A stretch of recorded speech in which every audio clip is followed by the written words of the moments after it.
amigo, nosso pet. Hoje falaremos sobre a importância do check-up dos nossos animais de estimação.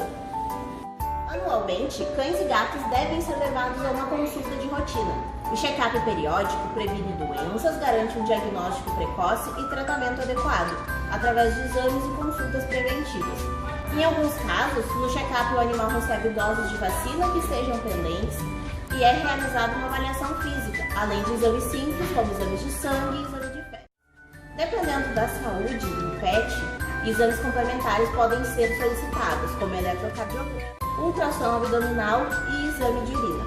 É recomendável que o check-up seja feito todos os anos por meio de consulta veterinária especializada, afinal, o tempo de vida de cães e gatos é menor que o nosso, por isso eles envelhecem mais rápido. Os exames são uma forma de garantir mais qualidade de vida, já que certas doenças somente são percebidas em um estágio avançado. Lembre-se sempre de fazer o check-up anual do seu cão ou gato. O fato de não apresentar um comportamento diferente ou qualquer sintoma aparente não significa que a consulta seja desnecessária. Somente um profissional veterinário será capaz de fazer uma avaliação eficiente sobre o estado de saúde do seu animal.